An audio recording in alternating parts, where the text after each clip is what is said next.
सभी को जय श्री कृष्णा। मैं ओम प्रकाश शर्मा ज्योतिष एकाग्र चैनल से आप सभी का हार्दिक स्वागत, हार्दिक अभिनंदन करता हूं।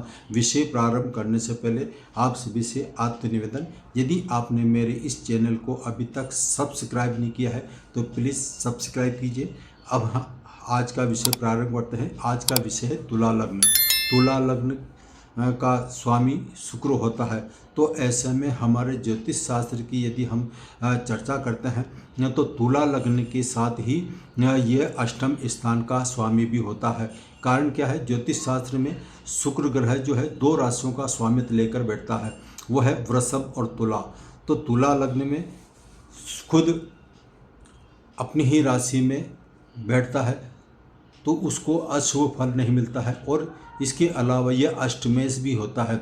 अष्टमेश होता है तो पारस्य ऋषि के अनुसार अष्टम स्थान का इसको स्वामी होने के कारण कुछ मात्रा में अशुभ फलदायक माना गया है।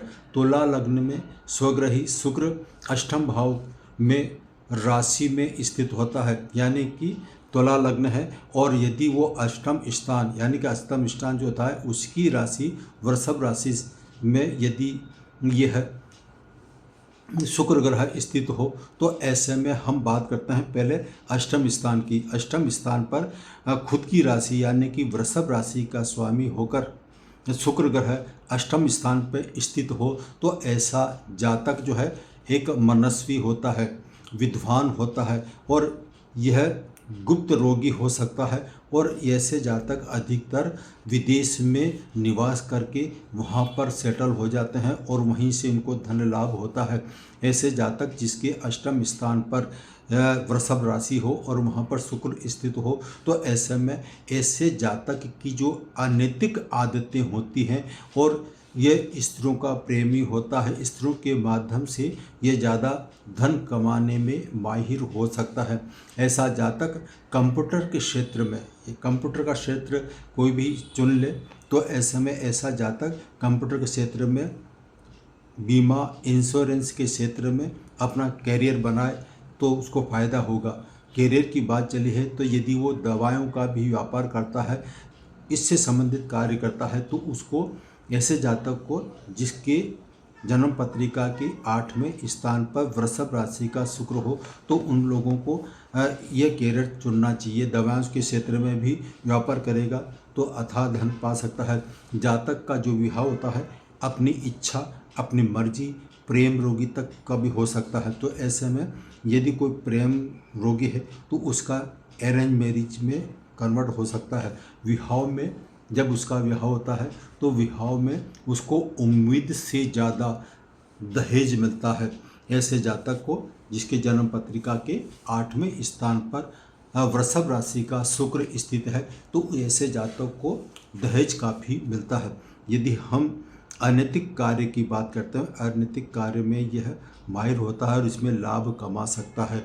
2 नंबर का यदि बिजनेस करता है या दलाली का कार्य वगैरह करता है तो ऐसे जातक को सफलता मिल सकती है। लेकिन यहाँ शर्त यह है कि उस पर शनि का प्रभाव होना जरूरी है। अब हम बात करते हैं तुला लग्न में यदि शुक्र स्वराशि का स्थित होकर लग्न स्थान पर स्थित होगा तो ऐसा जातक जो है हमारे ज्योतिष शास्त्र के अनुसार पंच महापुरुष योग के अंतर्गत मालवीय योग का निर्माण होता है। मालव योग कैसे बनता है, जन्म पत्रिका में केंद्र स्थान यानी कि लग्न, चतुर्थ, सप्तम और दसम स्थान, इन स्थानों पर वृषभ राशि या तुला राशि का शुक्र ग्रह स्थित हो या फिर मित्र राशि में स्थित हो तो ऐसे में, या उच्चका हो, उच्चका जो है मीन राशि का उच्चका कहलाता है, तो जहाँ पर ये शुक्र ग्रह स्थित होगा तो मालव योग का निर्माण होता है। जब हम बात कर रहे हैं तुला लग्न की तो तुला लग्न में यदि यहाँ पर खुद शुक्र ग्रह स्थित होगा तो पंच महापुरुष योग के अंतर ऐसा जातक मालव योग का उच्च कोटि का लाभ प्राप्त करता है। ऐसा जातक व्यक्तित्व होता है, इसका शानदार रहता है, सुंदर स्मार्ट हो सकता है, हर तरह से सुखी रहता है और लंबी उम्र पाता है, विख्यात होता है, प्रभावशाली इसका जो क्षेत्र है, जो भी कार्य करता है उस कार्य में सफलता होता है और प्रभावशाली व्यक्तित्व वाला होता है, धनवान होता है और भाग्यशाली होता है। यह सब बातें कब लागू होगी? जब इस तुला राशि पर शुक्र ग्रह स्थित हो और किसी पापी ग्रह का कोई संबंध नहीं हो, दृष्टि संबंध या साथ में स्थित नहीं हो, तो ऐसे में ऐसे जातकों को इसके परिणाम मिल सकते हैं। और यदि यहाँ पर तुला लग्न में शुक्र स्थित है और इस पर किसी पापी ग्रह का दृष्टि संबंध है या युति संबंध है, तो ऐसा जातक गुप्त रोगी हो सकता है, मैरिज लाइफ में प्रॉब्लम हो सकती है, एक से अधिक स्त्रियों से उसका संबंध हो सकता है।